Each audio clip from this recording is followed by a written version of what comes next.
स्वागत है आपका उत्कर्ष क्लासेज की इस ऑनलाइन क्लास में। दोस्तों, आज हम हिंदी विषय में एक बहुत ही स्वतंत्र अस्तित्व रखने वाला लेकिन अप्रत्यक्ष रूप से सभी बिंदुओं से संबंध रखने वाला बिंदु पढ़ रहे हैं।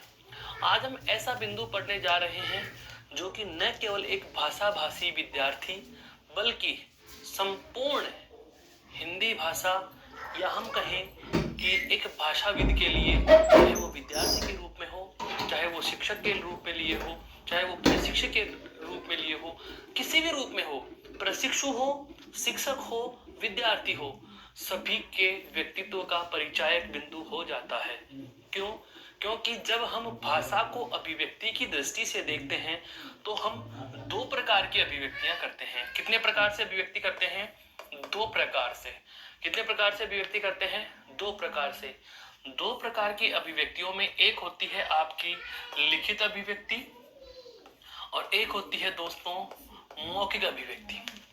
तो लिखित और मौखिक अभिव्यक्ति की हम बात करें तो बहुत बार हम क्या करते हैं, मौखिक मतलब उच्चारण के समय शब्दों में गलतियां कर जाते हैं। स्वराघात, बलाघात या मैं कहूं वाणी के समुचित उतार चढ़ाव का ज्ञान हमें रहता नहीं और उस जानकारी के अभाव में हम शुद्ध को अशुद्ध बोल जाते हैं या स्वराघात बलाघात के कारण अर्थ का अनर्थ कर बैठते हैं।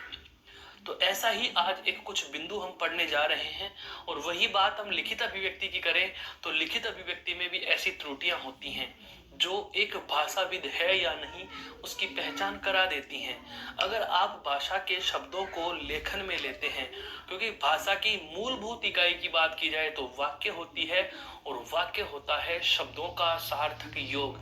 और जब बात आती है शब्द की तो शब्द के लिए कहा जाता है कि वर्णों का सार्थक योग शब्द होते हैं, लेकिन ध्यान रहे शब्दों में वर्तनीगत अशुद्धियां नहीं होनी चाहिए।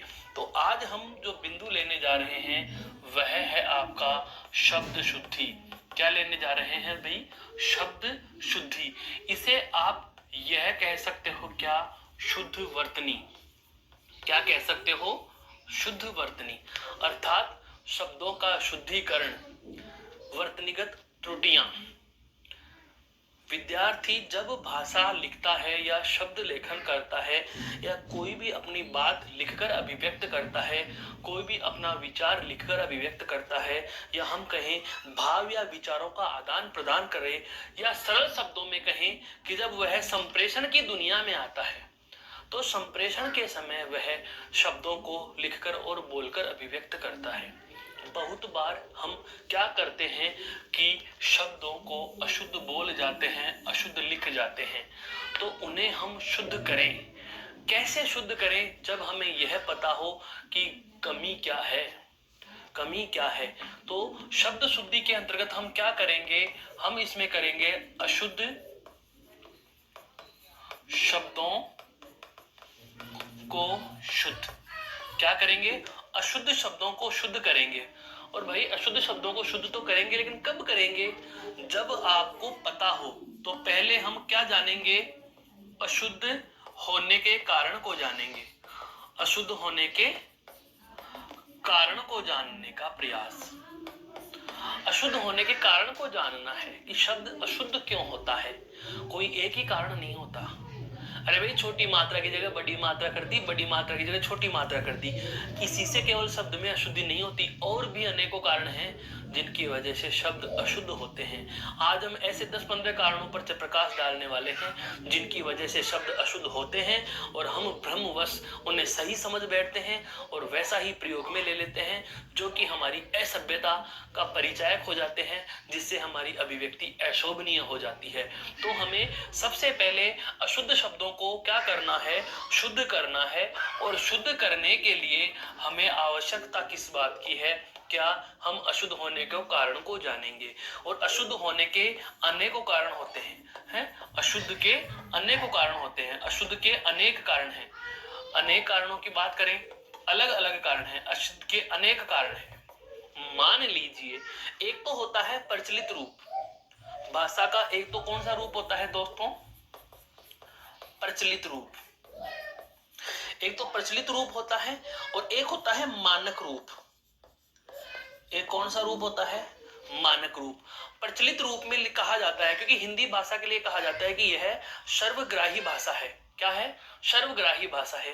भारतीय हिंदी भाषा, या हम कहें कि एक बहुत ही बड़ा समृद्ध और विशाल इतिहास रखने वाली भाषा हिंदी का ग्राह्य क्षमता इतनी है कि इन्होंने अनेकों विदेशी भाषाओं के शब्दों को अपने में समा लिया।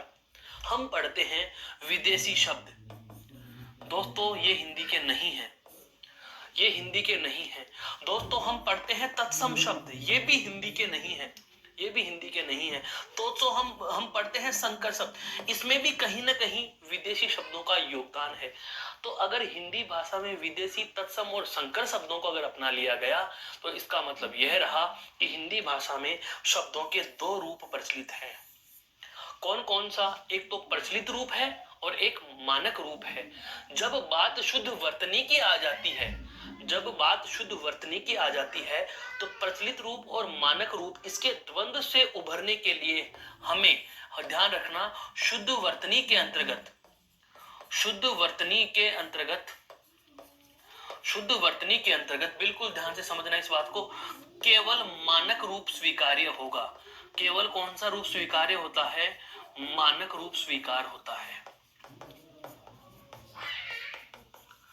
शुद्ध वर्तनी की बात की जाए तो शब्द शुद्धि के अंतर्गत अगर शुद्ध वर्तनीगत शुद्धों की बात की जाए तो केवल और केवल हिंदी भाषा का मानक रूप ही ग्राह्य होता है। प्रचलित रूप के लिए नकारा नहीं जा रहा, मैं पुनः कह रहा हूं, आप अभिव्यक्ति का माध्यम भाषा मानते हैं और अभिव्यक्ति का माध्यम भाषा से क्या है? मैं जो बात आपको कहना चाह रहा हूं वह अगर आपके समझ में आ गई, मेरा काम संपूर्ण हुआ, संचार संपूर्ण हुआ। संचार क्या है? संप्रेषण क्या है? समझ का स्थानांतरण, अंडरस्टैंडिंग का ट्रांसफॉर्मेशन। मैं क्या कहना चाहता हूं, अगर मेरी बात आपको बिना कहे भी समझ में आ गई तो मुझे शब्द बोलने की आवश्यकता नहीं है।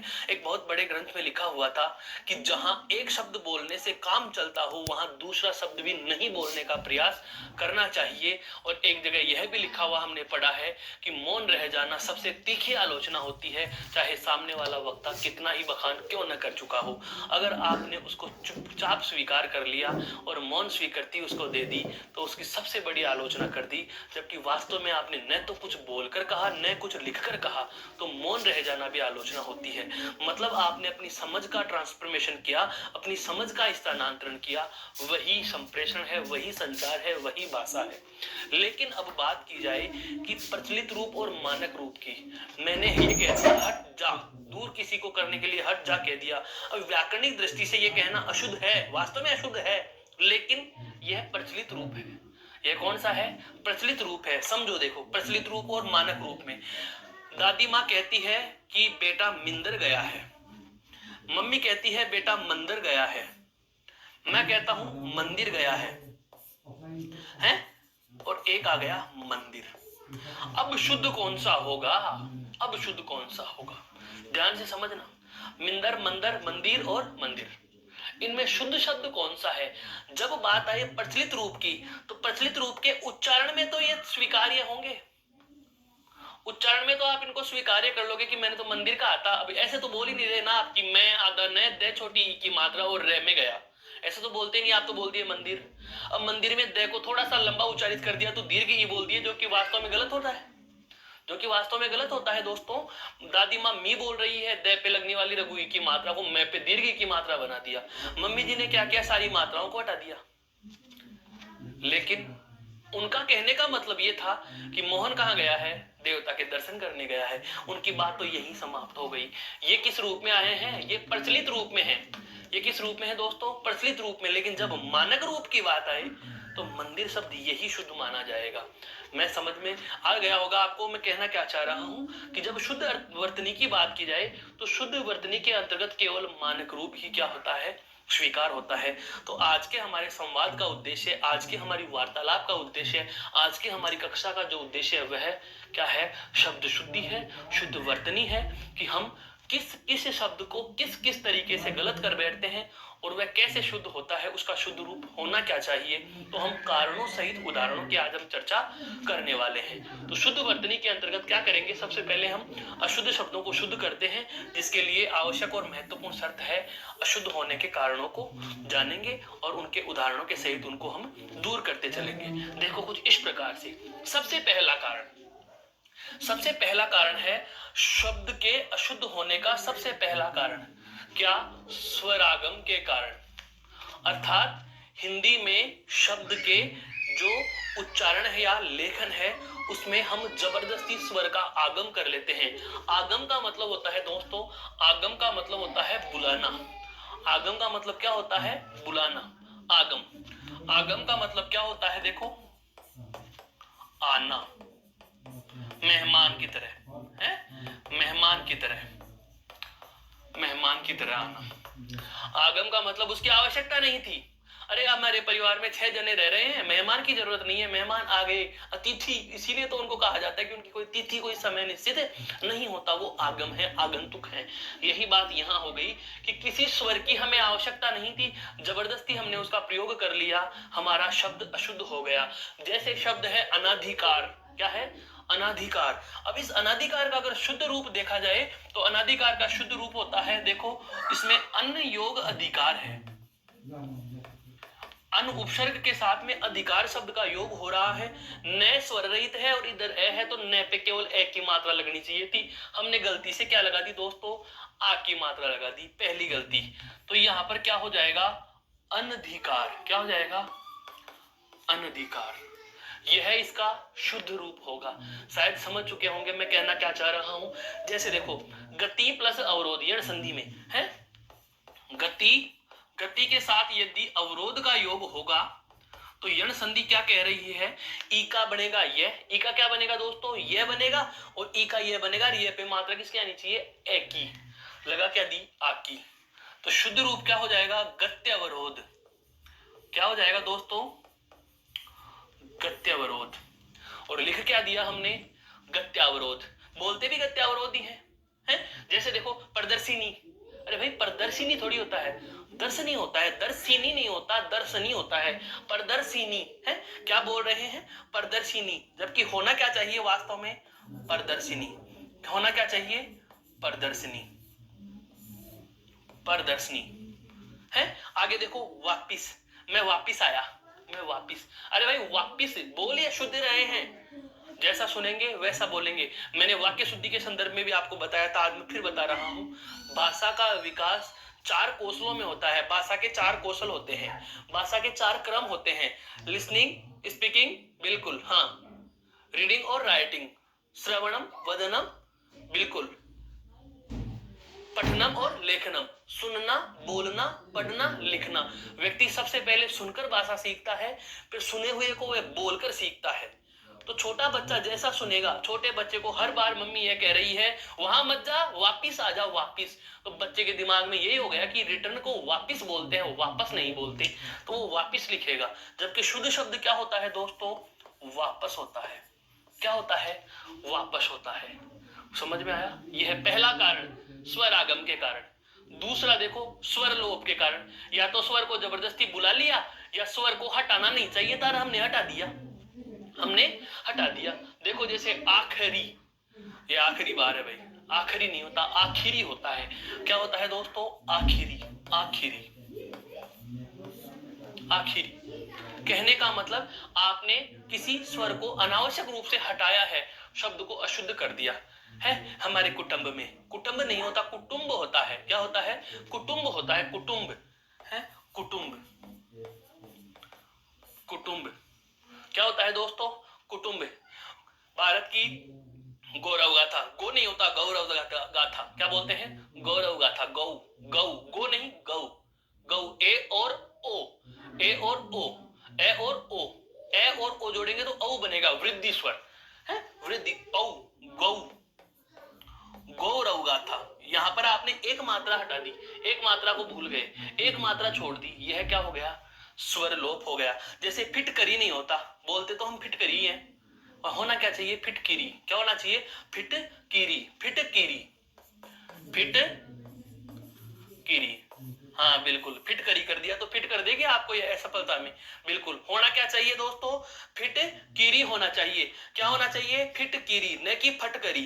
क्या होना चाहिए, फिट कीरी। कई बार फट करी भी लिखा होता है, फट कीरी भी लिखा होता है, तो ध्यान रखना शब्द क्या होगा, फिट कीरी। ये तो दो ही कारण थे, बात समाप्त यही नहीं हुई, और भी हैं। जैसे देखो कारण, अगला कारण हमारे समक्ष क्या आया, व्यंजन के आगम के कारण। जैसे स्वर आगम के कारण आया, वैसा ही व्यंजन के आगम के कारण। जबरदस्ती बुला लिया कि तू भी आजा, एक व्यंजन और बढ़ा दिया, क्या फर्क पड़ रहा है, लिख दो नहीं।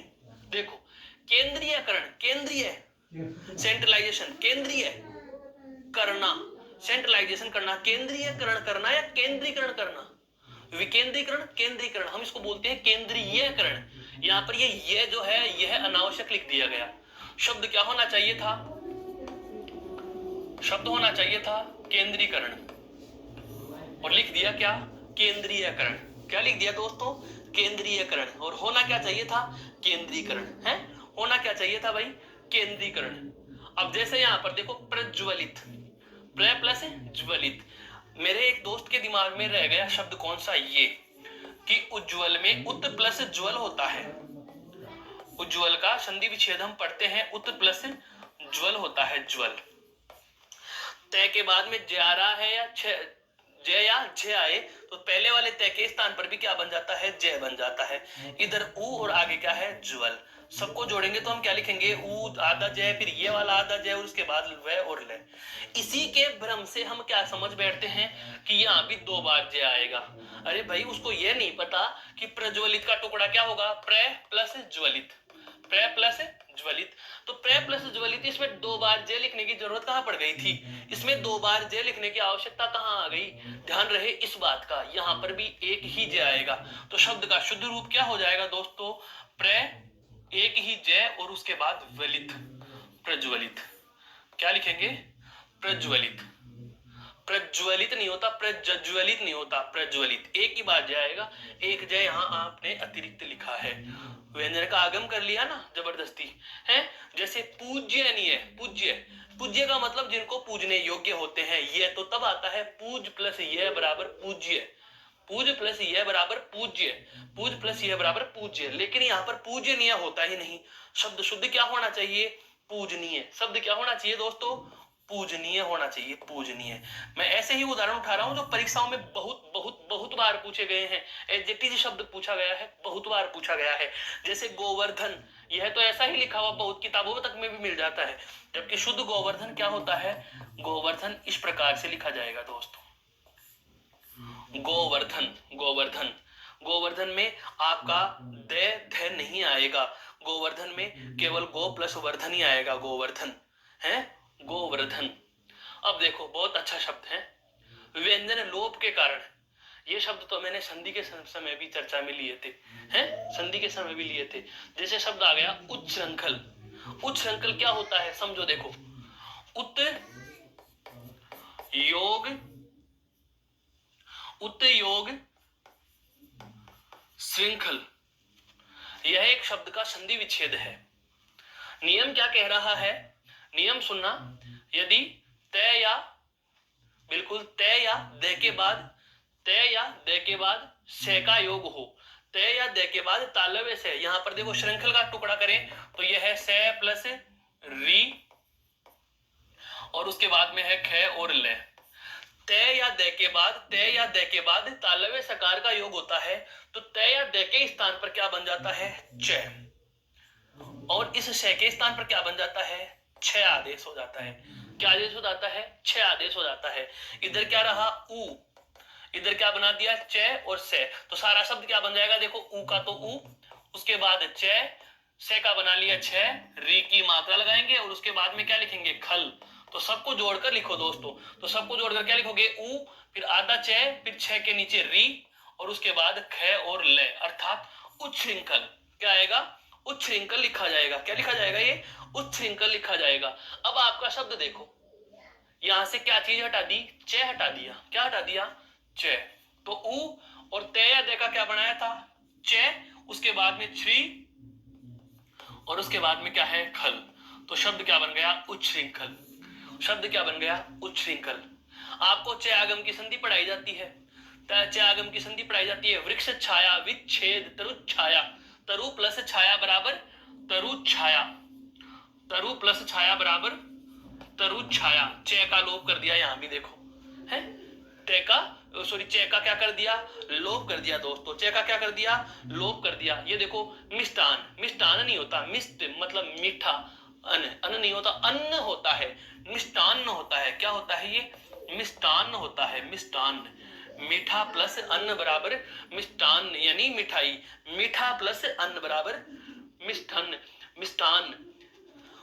उल्लंघन, उल्लंघन नहीं होता, उल्लंघन होता है वो, उल्लंघन। उत प्लस लंघन, उत प्लस लंघन बराबर उल्लंघन, उल्लंघन। उत प्लस लंघन, यहां भी यह भी संधि शब्द है, ध्यान रखना, यह भी क्या है? संधि शब्द है। उत प्लस लंघन तो क्या हो जाएगा? उ और तया दे के बाद में ले आ रहा है तो उल्लास, विद्युल्लता, विद्युल्लेखा, उन वाले उदाहरणों को याद करो, वही यहां होगा। तया दे का ले और आगे क्या है? लंघन। तो शब्द क्या बन जाएगा? उल्लंघन। दोस्तों मैं पुनः पुनः कह रहा हूं, वास्तव में अगर संधि यदि कोई व्यक्ति ध्यान से पढ़ लेता है, संधि यदि किसी विद्यार्थी के जहन में समा गई ना, तो शब्द शुद्धि हो या फिर उपसर्ग हो या फिर स्वयं संधि ही क्यों ना हो, वह कभी विद्यार्थी गच्चा नहीं खाएगा। ये वास्तविकता है, संधि से ही निकल निकल के आ रहे हैं। देखो यह उदाहरण संधि का, यह उदाहरण संधि का, यह उदाहरण संधि का है। यहाँ पर देखो, यहाँ पर यह शब्द संधि में उज्ज्वल वाले से संबंध रखता हुआ, अप्रत्यक्ष संबंध रखता हुआ है। आगे और चलो, कारण यही समाप्त नहीं हुए, कारण और भी है। देखो वर्ण का कर्म भंग कर देने के कारण, वर्ण का क्रम भंग कर देने के कारण भी शब्द में क्या हो जाती है? अशुद्धियां हो जाती हैं। बोलते भी हम ऐसा ही हैं, बोलते भी हम ऐसा ही हैं। अरे भाई जो पहले जोड़ दिया वो तो पहले बोलेंगे, यहां भी पहले जोड़ दिया तो पहले बोलो। हम क्या बोलेंगे? मध्याह्न भोजन है। जैसे बोलते हैं, शब्द बोलते हैं चिन्ह है,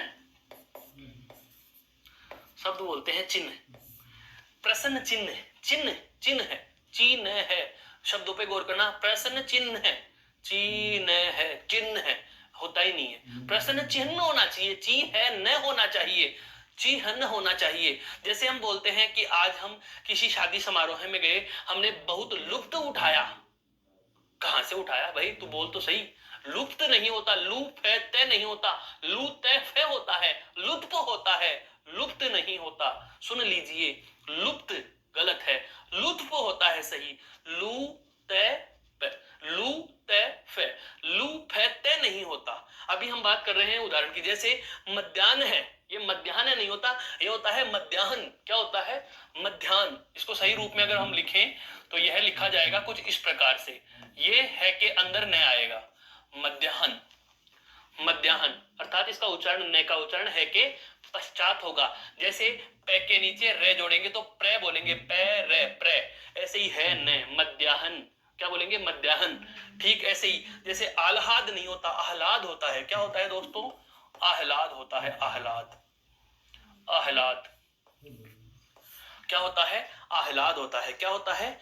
आह्लाद होता है। बिल्कुल ध्यान से समझने वाली चीजें हैं ये, बहुत अच्छे अच्छे शब्द हैं आपके समक्ष हैं। प्रशंसा है, प्रशंसा और जिह्वा, जिह्वा नहीं होता, जिह्वा नहीं होता, जिह्वा होता है, जिह्वा, जी है और वाह, जिह्वा। वर्तमान में तो एक रूप और ये और आ गया, क्या? जिह्वा। यह भी आप लिख सकते हो, है को हलंत कर दीजिए और वा पूरा आ जाएगा। यहाँ पर वे आधा है, यहाँ पर हा पूरा दिख रहा है, जबकि वास्तव में वा पूरा है आधा है। यहाँ पर ये अगला शब्द देखो, देखो ये उल्टा ही कर दिया है, उल्टा ही कर दिया। से की जगह से, से की जगह से, वर्ण का क्रमबंध कर दिया, पहले को बाद में, बाद वाले को पहले में। वैसे देखो प्रशंसा, प्रशंसा, प्रशंसा, प्रशंसा, प्रशंसा है। आगे देखो वर्ण परिवर्तन के कारण, वर्ण को परिवर्तित कर दिया। अरे भाई ये कितनी बढ़िया गलतियां होती हैं। अगर संधि का नॉलेज नहीं होगा तो वास्तव में विद्यार्थी गलती कर बैठेगा। देखो सदैव याद रखना, संगठन, गठन, गठन, संगठन, और यहाँ गठन है। जब भी एगोस सेगोस की बात आती है तो यह गलती होती ही होती है। दोनों शब्द मैंने इसीलिए एक जैसे लिए हैं। अब इनमें हल्का हल्का सा अंतर है। संगठन यह है संघ प्लस टन, यह क्या है? संघ प्लस टन, और यह है संघ प्लस घटन। ये क्या है? संघ प्लस घटन। ध्यान रखना, इन दोनों शब्दों के वर्ण हम बदल देते हैं और वर्ण बदल देते ही यह वास्तव में अर्थ का अनर्थ कर बैठते हैं, अर्थ का अनर्थ कर बैठते हैं। संघ प्लस टन नहीं होता, यह होता है संघ प्लस टन, यानी कि संगठन। क्या होता है? संगठन। और यहां पर देखो, सहघोष का अघोष करना है, अघोष का सहघोष करना है। यह होता है सम प्लस घटन। यह क्या होता है दोस्तों? सम प्लस घटन। संगठन और संगठन दोनों शब्दों को बहुत अच्छे से समझ लीजिए। ये दोनों शब्द अपने आप में करिश्माई शब्द हैं, आश्चर्यचकित कर देने वाले हैं। एक तो है, देखो यहां पर अघोष सहघोष, सहघोष अघोष नहीं, अल्प प्राण और महाप्राण से समझ सकते हो आप इनको। एक अल्प प्राण एक महाप्राण है, एक अल्प प्राण एक महाप्राण है। संघ प्लस टन, संघ प्लस टन, और यह है सम प्लस गठन, सम प्लस गठन। इसका टुकड़ा तो क्या होगा? सम प्लस गठन, और इसका टुकड़ा होगा दोस्तों संघ, संघ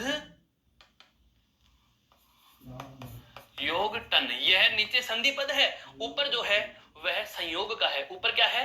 संयोग का है। अवकाश, अवकाश नहीं होता, अवकाश होता है, अवकाश, अवकाश, अवकाश है, अवकाश। ये देखो विद्यालय, विद्यालय, विद्यालय ऐसे होता है क्या?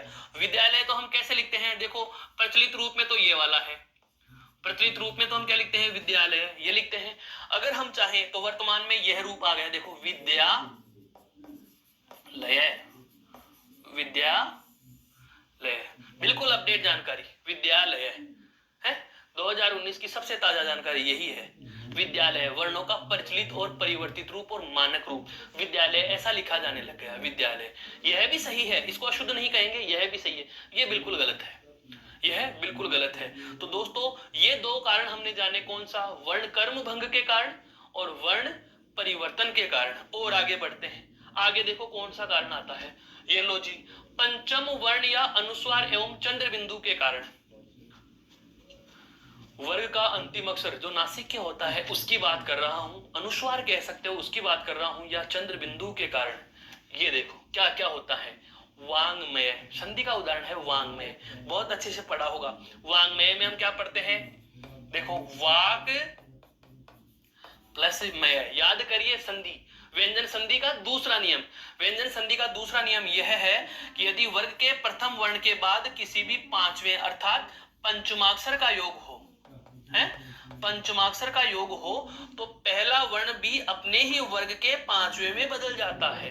पहला वर्ण अपने ही वर्ग के पांचवें में बदल जाता है। अब पहला वर्ण अपने ही वर्ग के पांचवें में बदलेगा तो यहाँ पर कै वर्ग है, देखो कै वर्ण है, कै वर्ग का पांचवा क्या होता है? तो कै वर्ग का पंचमाक्षर है भाई यह खाली, क्या है?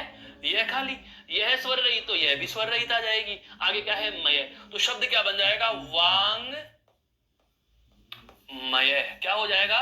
वांग्मय। हम इसको बोलते हैं वाक्मय, वाक्मय। अरे भाई बोलोगे अशुद्ध तो लिखोगे भी अशुद्ध ही। देखो जैसे वांग्मय, वांग गए लिख दिया, वांग गए का मतलब यह है, हालांकि एक कमी भी है, आपको मैं बता देता हूं दोस्तों। हालांकि भाषाविद होने के साथ साथ आप एक अच्छे विद्यार्थी हैं और यह जानना आवश्यक भी है। कोई भी भाषा अपने आप में पूर्ण नहीं होती। भाषा के लिए कहा जाता है कि भाषा एक परिवर्तनशील संपत्ति होती है। समय और परिस्थितियों के अनुसार भाषा में यदा कदा परिवर्तन होते रहे हैं। हमारे हिंदी भाषा में भी कुछ कमियां रह गई। कौन कौन सी कमियां रह गई? उसमें एक यह भी कमी है। क्या? देखो कमियों की तरफ मैं प्रकाश डालना चाहूं, समीक्षक की दृष्टि से हम देखते हैं तो देखो कै वर्ग का पांचवा अक्षर और च वर्ग का पांचवा अक्षर, इनका उच्चारण साम्य का लिपि दोष है। इनका क्या है? उच्चारण साम्य। उच्चारण साम्य का मतलब यह हुआ कि इन दोनों वर्णों का उच्चारण एक जैसा सा ही होता है अलग अलग पर एक जैसा होता है, प्रतीत एक जैसा हो रहा है। ये दोष है, कमी है भाषा में। जैसे इसे हम क्या बोलते हैं दोस्तों? री। क्या बोलते हैं? री। और यह भी क्या है? री। यह भी क्या है? री। ये दोनों, जबकि ये री स्वर है, ये व्यंजन है, ये भी एक जैसे उच्चारित हो रहे हैं। यह भी भाषा में क्या है? लिपि दोष है। इसे भी अणे खाली, इसे भी अणे खाली और ये भी अणे खाली, यह भी भाषा में क्या है, लिपि दोष है। देखो यह भी से, यह भी से और यह भी से, हल्का हल्का अंतर है वास्तव में, लेकिन लगता ऐसा है जैसे एक जैसे उच्चारित हो रहे हो। तो ये उच्चारण साम्य का सा प्रतीत होने का एक लिपि दोष भी रहा है, तो इसलिए हम इसको गे की तरह उच्चारण करते हैं, गे गे। और यही वजह है कि वांग्मय लिख बैठे, जबकि लिखना क्या था दोस्तों, लिखना था वांग्मय। लिखना क्या था, वांग्मय। आनंद आ गया, लिखना क्या था, वांग्मय। देखो जैसे मंडल है, न से नल वाला न लिख दिया, मंडल है, जबकि होना क्या चाहिए था दोस्तों, होना क्या चाहिए था, मैं। आपको मैंने अनुस्वार की संधि में पढ़ाया भी था। अनुस्वार की संधि में मैंने आपको एक चीज बताई थी, क्या कि जब भी पंचमाक्षर आपको परिवर्तित करना है तो आप ध्यान रखना इस अनुस्वार के बाद में यहाँ जो उच्चारित वर्ण है वो देखना कौन सी लाइन का है। अनुस्वार के बाद उच्चारित होने वाला वर्ण जिस वर्ग का होता है, अनुस्वार उसी वर्ग के पंचमाक्षर में बदलता है। अनुस्वार के ठीक बाद उच्चारित होने वाला वर्ण जिस वर्ग का है, अनुस्वार उसी वर्ग के पंचमाक्षर में बदल जाता है। अब ये लाइन अगर आपको संधि की याद है तो ये शब्द अपने आप शुद्ध कर दोगे। देखो डे और ये न तो तय वर्ग का पांचवा है, जबकि डे कौन से वर्ग का है, तय वर्ग का पांचवा। टकार वर्ग का पांचवा है, तो जाहिर सी बात है अनुस्वार जो था यह शब्द ऐसे लिखा जाता है, मंडल। अनुस्वार के बाद में टे वर्ग का पांचवा है, तो अनुस्वार का रूप डे वर्ग का पांचवा होगा। टे टमाटर वाली लाइन का पांचवा क्या होता है, अणे, जो मैंने लिख दिया शुद्ध रूप। समझ में आया दोस्तों, आगे बढ़ो। संवर्धन है, संवर्धन आपको मैंने बताया भी था जब हम बात करते हैं, अरे बहुत सारी चीजें हैं संधि से छुपी हुई हैं। क्या देखो, सम प्लस वर्धन, नियम सुनना, नियम क्या है, अनुस्वार का नियम क्या है। यदि स्वर रहित मैं वर्ण के बाद कोई भी अंतस्थ या ऊष्म वर्ण का योग हो, यदि स्वर रहित मैं वर्ण के बाद अंतस्थ या ऊष्म वर्ण का योग हो तो हलंत मैं के स्थान पर अनुस्वार आदेश हो जाएगा। ये नियम पढ़ते हैं हम संधि में। मैं की जगह क्या बदल जाएगा, अनुस्वार। और देखो गलती क्या हो रही है, गलती यही तो हो रही है, वे के बाद वे कौन सा है, ये रे ले वे, अंतस्थ वर्ग का अंतिम वर्ण, अंतस्थ वर्ग का अंतिम वर्ण, तो यहाँ पर होना क्या चाहिए, अनुस्वार। संवर्धन क्या होना चाहिए दोस्तों, संवर्धन क्या होना चाहिए, संवर्धन। देखो स्वयंवर, ये वाली बात यहां भी आ गई, स्वयं प्लस वर, अर्थात मैं को मैं ही लिख दिया, जबकि संधि के अनुसार नियम की बात करें तो मैं के स्थान पर क्या बनना चाहिए था, मैं के स्थान पर अनुस्वार बनना चाहिए था। अनुस्वार नहीं बनाया, शब्द अशुद्ध हो गया। अनुस्वार नहीं बनाया तो दोस्तों क्या हो गया, शब्द अशुद्ध हो गया, जैसा कि हम देख पा रहे हैं। आगे देखो, रेफ संबंधी, आगे है अगला कौन सा, रेफ संबंधी अशुद्धियां। रेफ संबंधी अशुद्धियां, ये जानो पहले ये होता क्या है, रेफ संबंधी। रेफ का मतलब यह है, हिंदी भाषा में पूर्व में इस बात की चर्चा शुरू में जब वर्ण विचार हम पढ़ते हैं तो बहुत अच्छे से की हुई है।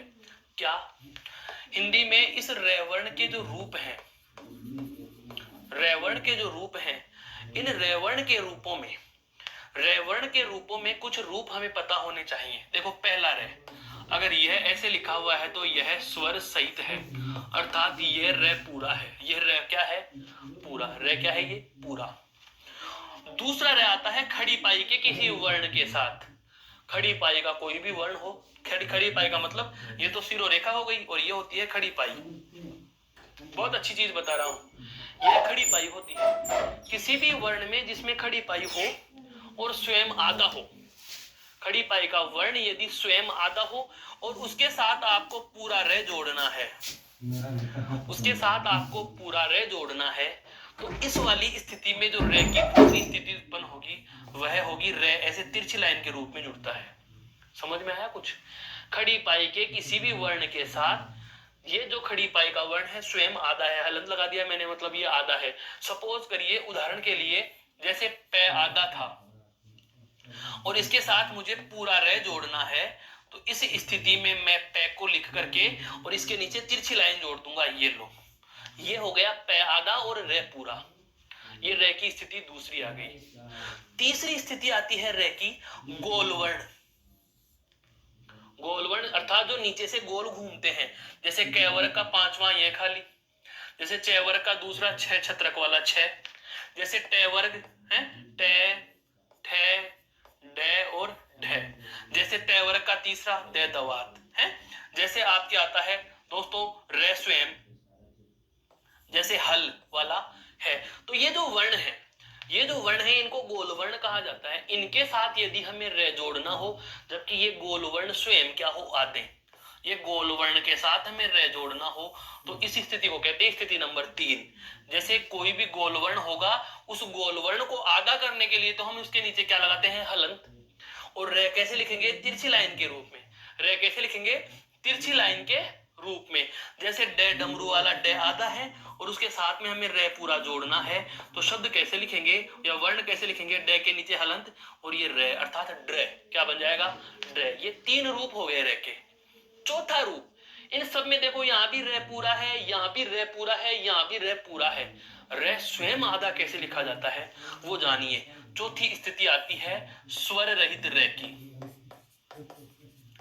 और स्वर रहित रे की बात की जाए, स्वर रहित रे की बात की जाए तो दोस्तों ध्यान रखना यह सिरोरेखा के ऊपर लिखा जाता है। सिरोरेखा के कहां लिखा जाएगा ऊपर, सिर के ऊपर लिखा जाएगा। तभी तो देखो ये तो लाइन के कहां है नीचे, ये सिरोरेखा के कहां है नीचे, ये भी इस सिरोरेखा से कहां है नीचे, यह भी इस सिरोरेखा से कहां है नीचे, और ये कहां है सिरोरेखा से ऊपर।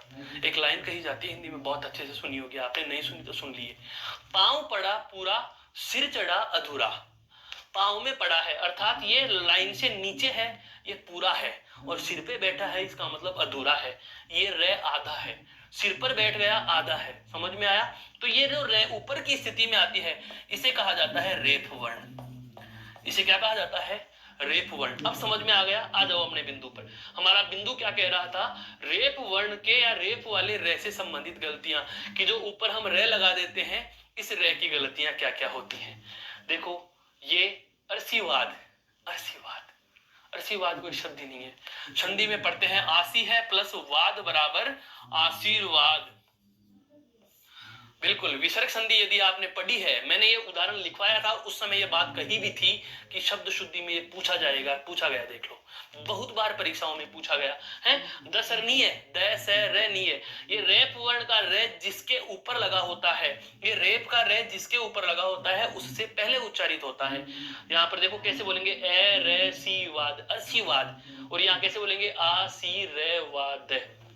अब देखो दसरनीय, दसरनीय होता है या दर्शनीय होता है, दर्शनीय होता है।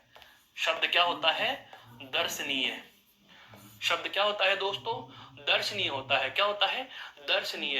ये देखो आयुर्वेद होता है, आयुर्वेद, आयुर्वेद मतलब आयुर्वेद नहीं होता, आयुर्वेद होता है, आयु है प्लस वेद, विसर्ग संधि का उदाहरण है। बिल्कुल आयु है प्लस वेद बराबर आयुर्वेद, आयुर्वेद है। आगे देखो है प्ररवर्तक, प्ररवर्तक, प्ररवर्तक, जबकि होना क्या चाहिए था परवर्तक, व रे तय, प्र व रे तय और क, प्रवर्तक। क्या होता है प्रवर्तक, इनोवेट करने वाला, इन्वेंट करने वाला, इनोवेशन करने वाला, प्रवर्तक, प्रवर्तन करने वाला, प्रवर्तक। समझ में आया दोस्तों। ये तो बात 8 पे ही समाप्त नहीं होती है, और भी कुछ कारण हैं। देखो अगली बात हम देखते हैं, अगला महत्वपूर्ण तथ्य क्या, री के स्थान पर री के स्थान पर रे के प्रयोग से लिखा क्या जाना चाहिए था री, और लिख क्या दिया भाई रे, अर्थ का अनर्थ कर दिया। री के स्थान पर क्या लिख दिया रे, और इसी के तुलनात्मक रे के स्थान पर क्या लिख दिया री। हो गया अंतर, बस इतना ही तो चाहिए। अरे पहले का बाद में, बाद में का पहले कर दो, अनर्थ अर्थ का अनर्थ हो जाएगा। कैसे हो गया देखो है, जैसे पैतृक है, बहुत अच्छा शब्द है पैतृक। पैतृक वो होता है जो हमें पूर्वजों से प्राप्त हो रही हो, तो पैतृक त्रि लिख दिया त्रि, रे के स्थान, री के स्थान पर क्या लिख दिया रे, ये रहा ये रे, तय के नीचे जो ये रे लगा हुआ है इसकी बात की जा रही है यहाँ पर, इसकी। यही तो हमने गलती करी है, यही तो हमने गलती करी है। तय के नीचे क्या लगना चाहिए था री, और लगा क्या दिया भाई रे, हो गया गलत। शब्द क्या होगा पई, और तय के नीचे क्या लगाएंगे री, पैतृक। क्या होता है पैतृक। इसको त्रि लिख दिया है। जैसे गृहिणी, ये क्या होता है, गृहिणी नहीं होता दोस्तों, ये क्या होता है, गृहिणी होता है, गृहिणी, गृहिणी, गृहिणी है। जैसे अनुग्रहित, अनुग्रहित नहीं होता, अनुग्रह होता है, अनुग्रह नहीं होता, अनुग्रह होता है। ये देखो, ये है अनुग्रह होगा, अनुग्रह। और जब इत आए तो गृहित होता है, गृहित, अनुगृहित, अनुगृहित। दोस्तों ऐसे उदाहरण लिए हैं, एक एक उदाहरण बहुत महत्वपूर्ण है। जागृत नहीं होता, जागृत होता है, जागृत। जागो, जागा हुआ क्या कहलाता है, जागृत कहलाता है। क्या कहलाता है, जागृत कहलाता है। जैसे गृहित, गृहित, संग्रहित होता है, क्या होता है दोस्तों, सम प्लस गृहित, सम प्लस गृहित बराबर संग्रहित। क्या होता है दोस्तों, संग्रहित होता है, संग्रहित। क्या होता है, संग्रहित, न कि संग्रहित। क्या होता है, संग्रहित होता है, संग्रहित है। अनुग्रह, ब्रिज नहीं होता, ब्रिज नहीं होता, ये क्या होता है दोस्तों, ब्रज होता है, ब्रज। सीधे शब्दों में सरल। अरे जानबूझकर कठिन बना रहे हो, ब्रिज क्या होता है, ब्रिज, ब्रिज तो पुलियासी बोलते हैं, उसको बोलते हैं पुल को, ब्रज होता है, ब्रज है। जैसे जागृत, दृष्टव्य नहीं होता, द्रष्टव्य होता है, द्रष्टव्य। क्यों, रे के स्थान पर हमने क्या कर दिया, री, ये री यही तो हुआ है, बाकी तो रही होना चाहिए, तो शब्द क्या हो जाएगा, द्रष्टव्य, द्रष्टव्य, द्रष्टव्य, द्रष्टव्य, द्रष्टव्य है, द्रष्टव्य शब्द है, द्रष्टव्य, द्रष्टव्य।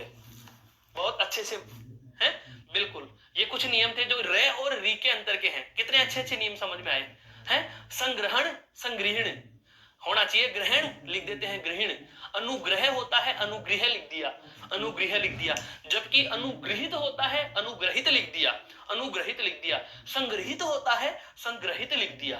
बस यही गलतियां होती हैं, थोड़ा सा फेर बदल किया, अर्थ का अनर्थ कर बैठे, शब्द अशुद्ध कर बैठे। और वास्तव में हम प्रचलित रूप में भी ये लेते हैं, जैसे ब्रिज बोलते हैं, ब्रिज बोलते हैं, बोलते हैं या नहीं बोलते, बोलते हैं, ब्रिज बोलते हैं। जबकि होना क्या चाहिए, ब्रिज भाषा नहीं होती, ब्रज भाषा। सूरदास के काव्य की भाषा ब्रज है।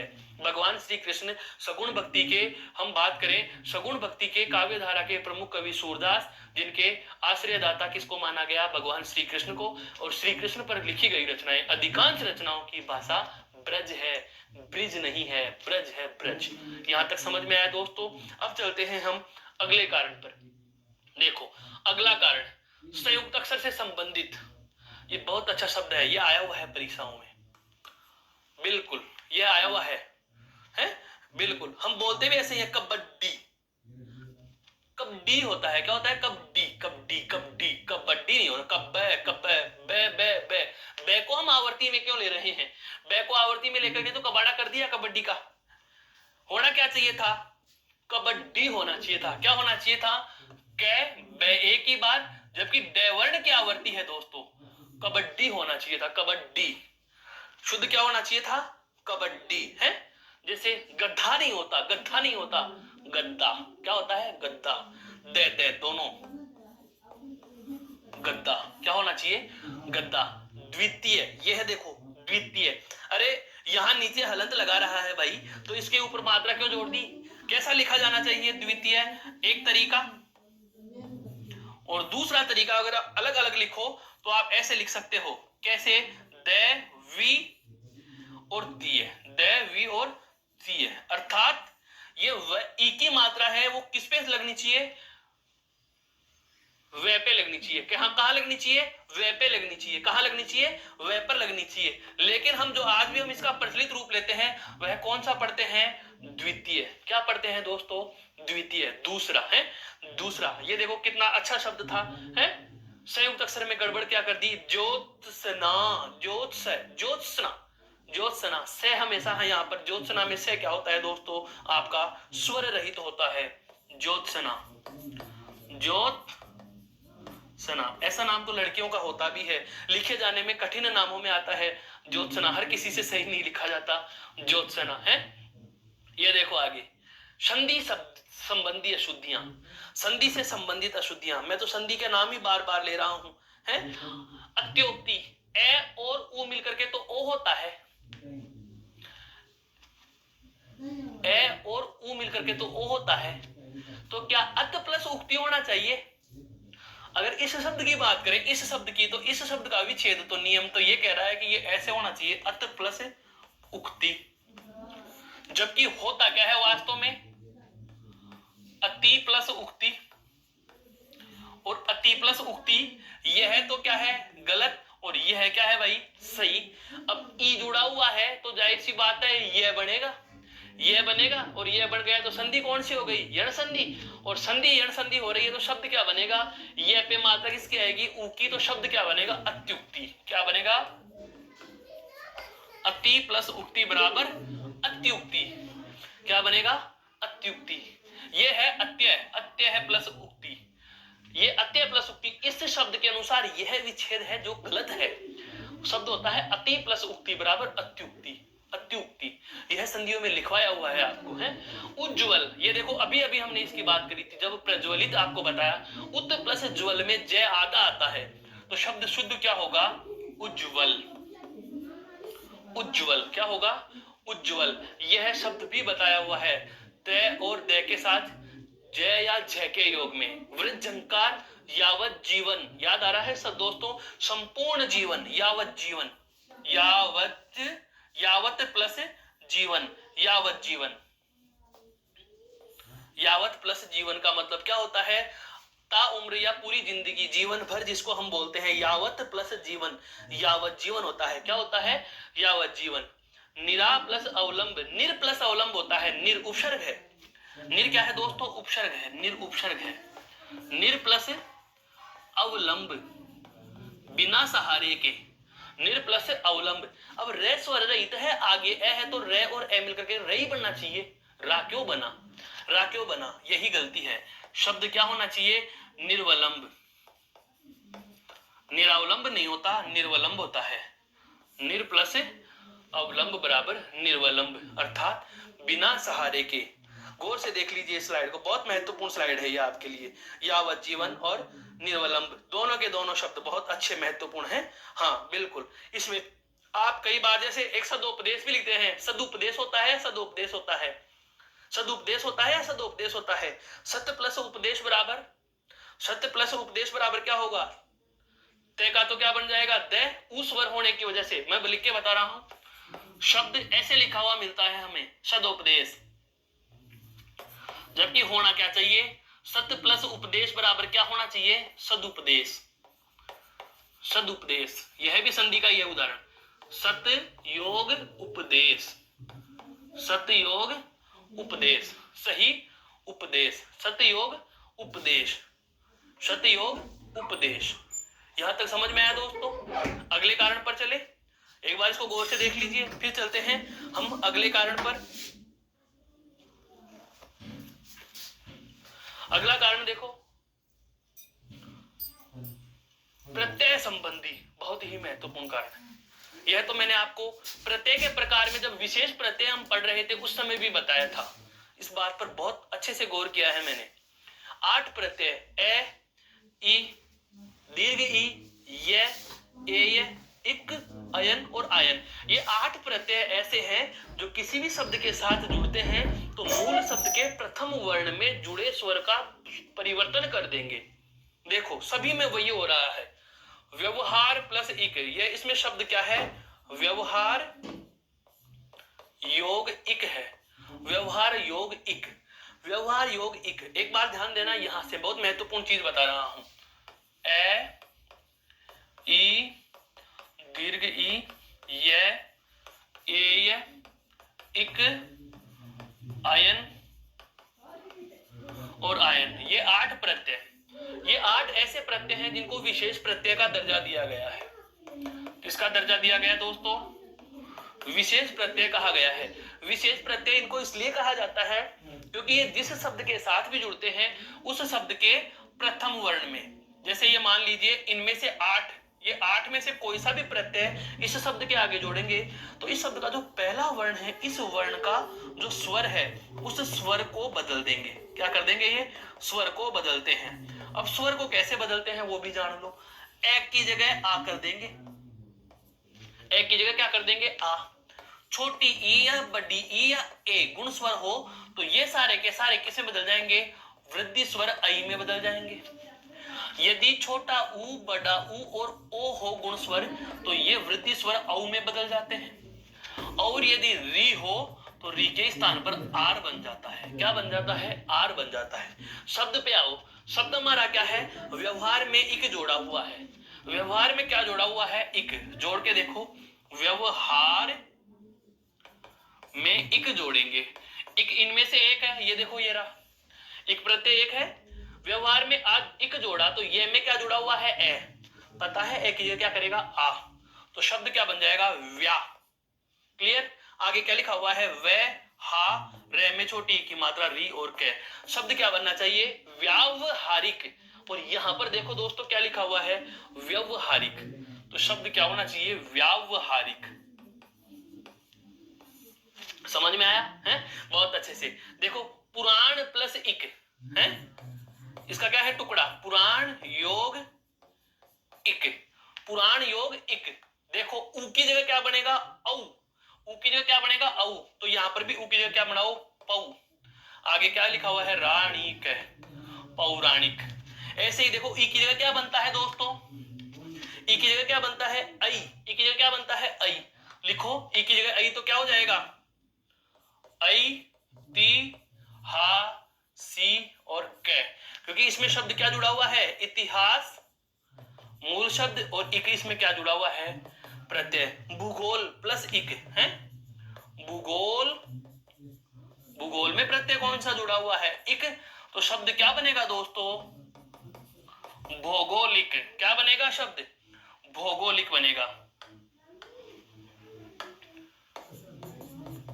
भूगोल प्लस इक बराबर भौगोलिक। मैंने आपको इसको प्रत्यय भी अलग करके बता दिया, इसका विच्छेद भी बता दिया, प्रत्यय के अनुसार इसका सही टुकड़ा क्या होगा, नियम क्या होता है, नियम पर भी हमने एक बार प्रकाश पुनः डाल लिया है। हालांकि ये बात हमारी प्रत्यय में हो चुकी थी, पर आपके और सही तरीके से इस चीज क्लियर हो जाए इसलिए मैंने इसे पुनः प्रकाश में लेना उचित समझा। यह आपका जो प्रत्यय संबंधी अशुद्धि होने का कारण था यह पूर्ण होता है। फिर हम बात करते हैं लिंग संबंधी, किसी शब्द को स्त्रीलिंग बनाते समय होने वाली गलतियां। जैसे कवि शब्द का स्त्रीलिंग बनाए तो हम लिख देते हैं कवि तो है ही, और आगे यित्री और जोड़ दिया। अरे भाई, जब कवि शब्द का स्त्रीलिंग बनाएंगे तो आपका वैवर्ण पे जुड़ा हुआ लघु स्वर ई, वैवर्ण पे जुड़ा हुआ लघु स्वर ई हट जाएगा और शब्द बनता है दोस्तों कवयित्री। शब्द क्या बनेगा? कवित्री बनेगा। क्या बनेगा? कवित्री। क्या बनेगा? कवित्री बनेगा। कवित्री है। गृहिणी नहीं होता है, गृहिणी नहीं होता है दोस्तों, यह होता है गृहिणी। क्या होता है दोस्तों? गृहिणी होता है। क्या होता है? गृहिणी। कामनी नहीं होता, कामनी है। गुजर गई यामिनी, यामिनी कामिनी। कामिनी क्या होती है? कामिनी। रात्रि का पर्यायवाची ले रहे हैं, कामनी नहीं होता दोस्तों, यह होता है कामिनी। कमिनी मत बोलना, इसको क्या बोलते हैं? कामिनी बोलते हैं, कामिनी। तपस्वनी नहीं होता दोस्तों, तपस्वनी शब्द नहीं होता, तपस्विनी होता है। तपस्विनी है, तपस्विनी, तपस्विनी, तपस्विनी, तपस्विनी यानी तपस्विनी, तपस्विनी। क्लियर? आगे चलते हैं दोस्तों, अगले तथ्य पर देखो। अगला तथ्य है वचन से संबंधित होने वाली गलतियां, अर्थात किसी शब्द का हम बहुवचन बनाएं तो कौन सी गलती होती है? दवाई शब्द यदि अकेला लिखा हुआ है, ध्यान से समझिए, दवाई शब्द यदि अकेला लिखा हुआ है तो ई दीर्घ आएगा। लेकिन जैसे ही आप दवाई शब्द का बहुवचन बनाएंगे तो हमें पता भी होता है कि स्त्रीलिंग शब्दों में यदि अंतिम वर्ण दीर्घ ई होता है तो उसका बहुवचन बनाते समय वो ऋस्व ई में बदल जाता है। बस ये सारे के सारे शब्द समझ में आ जाएंगे। दवाई का क्या हो जाएगा? दवाइयां। दवाइयां क्या हो जाएगा? दवाइयां हो जाएगा दोस्तों। क्या लिख देंगे इसको? दवाइयां लिख देंगे। दवाइयां, दवाइयां है, दवाइयां। बिल्कुल। देखो जैसे इकाइयां, इकाइयां है। खिड़की से खिड़कियां, खिड़की छोटा हो जाएगा है। विद्यार्थी गण, विद्यार्थी गण, विद्यार्थी गण, विद्यार्थी गण। लड़कियां नहीं होता, लड़की में की बड़ा और बहुवचन बनाते समय दीर्घ ई लघु ई में बदल जाता है। शब्द क्या बन जाएगा? लड़कियां बन जाएगा। क्या बन जाएगा? लड़कियां बन जाएगा। लड़कियां है, लड़कियां, लड़कियां, खिड़कियां, खिड़कियां है। आगे देखो, आगे बिल्कुल विसर्ग संबंधी, विसर्ग भूल जाना, जैसे प्रातः काल, शुद्ध यही होता है। हम ऐसे लिख देते हैं दुख, जबकि होना क्या चाहिए? दुख है। दुखे और ख के मध्य विसर्ग। जैसे अंतःकरण, यह संधियों में पढ़ाए हुए हैं आपको, यह संधियों में पढ़ाए हुए हैं दोस्तों। निष्कंटक है, आप चाहो तो इसको ऐसे लिखो, निह कंटक लिखो। क्या लिखो? निह कंटक। या फिर आप चाहो तो इसको मूर्धन्य सकार के साथ भी लिख सकते हो, निष्कंटक। जैसा कि ये रहा निसंदेह है, निस प्लस संदेह है। अगर आप चाहो तो इसका संधि विच्छेद रूप में भी लिख सकते हो। कैसे? निह विसर्ग, निह विसर्ग संदेह है, निह विसर्ग संदेह है, निह विसर्ग संदेह है, निह विसर्ग संदेह है। मोटे मोटे लगभग आपके समक्ष मैंने 16 कारण इसके प्रस्तुत कर दिए हैं। मोटे मोटे कितने कारण प्रस्तुत कर दिए हैं दोस्तों? 16 कारण प्रस्तुत कर दिए हैं। हम अब अंतिम कारण पर जाएंगे, और अंतिम कारण को जानने से पहले एक बार मैं बता देता हूं कि व्यंजन संधि में जब मैंने आपको, यहां ध्यान रखना, इसके लिए एक चीज लिख रहा हूं, आपको व्यंजन संधि के पार्ट में चीज ढूंढनी है। व्यंजन संधि में मैंने आपको एक संधि पढ़ाई थी, प्रकृति भाव की संधि। दोस्तों इस नियम को अवश्य पढ़ें। प्रकृति भाव की संधि, नो चेंज संधि, कोई बदलाव नहीं होता, जैसे कि तैसे हूबहू लिखा जाना। प्रकृति भाव की संधि की हम बात करते हैं, वो इसी पर आपके प्रकाश डालती है। और इसी के साथ हम बढ़ते हैं हमारे शब्द अशुद्धि के अंतिम महत्वपूर्ण कारण की ओर।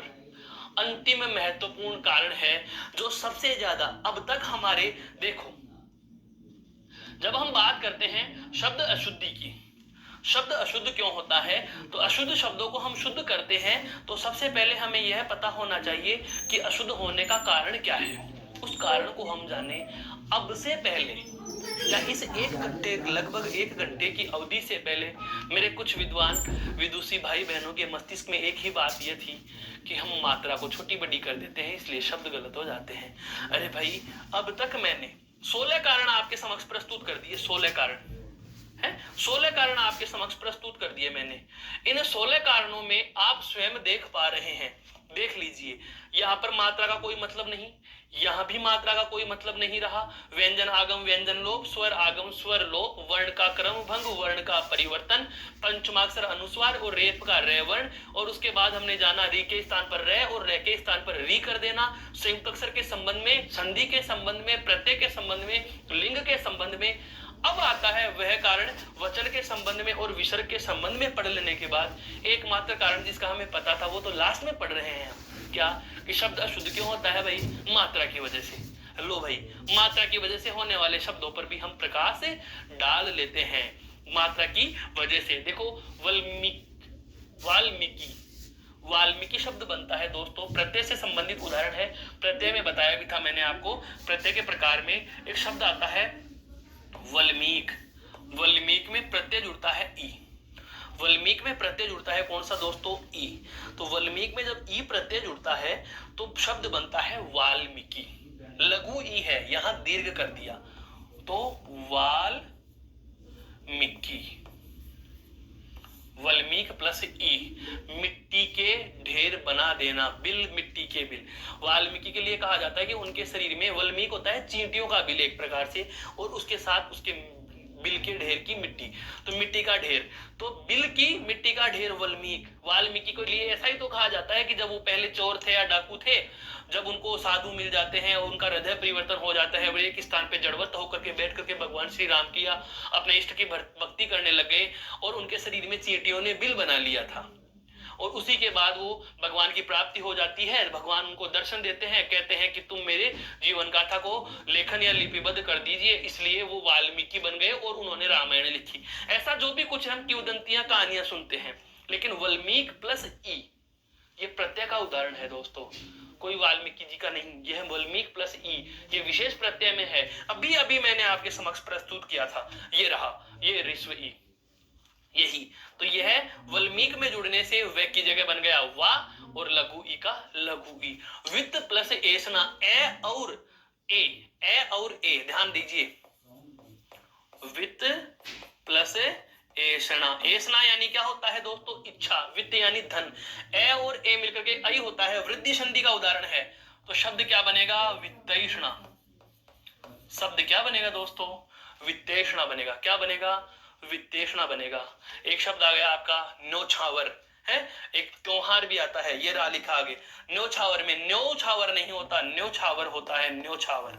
एक ही मात्रा, जबरदस्ती क्यों लगा रहे हो, यही मात्रा यहां भी है, त्योहार है, त्योहार। जैसे कि पड़ोसी में हम गलती करते हैं, वही वाली बात, पिपीलिका है, पिपीलिका, पिपीलिका, पिपीलिका होता है, पिपीलिका नहीं होता, पिपीलिका होता है। पी दीर्घ, उसके बाद ली छोटा और रा, पीपीलिका। शब्द क्या होता है दोस्तों, पीपीलिका है, पीपीलिका। और बात की जाए, जैसे हम बोलते हैं वधु, वधु नहीं होता, वधु होता है। क्या होता है, वधु होता है। क्या होता है, वधु होता है। तो इस प्रकार से यह आपकी जो थी मात्रा संबंधी अशुद्धियां, और इसी के साथ यह मैं कहूं कि मैंने आपके समक्ष जो इस वृतांत में, इस संवाद में हमने आपने मिलकर जो सीखा, वह क्या था, शुद्ध वर्तनी। क्या जानिए आज दोस्तों, शुद्ध वर्तनी। तो आशा करता हूं यह शुद्ध वर्तनी पर रही चर्चा आपको बेहद समझ में आई होगी, पसंद आई होगी।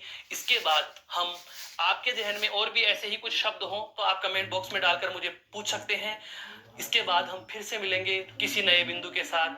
तब तक के लिए नमस्कार, जय हिंद, जय भारत, धन्यवाद दोस्तों।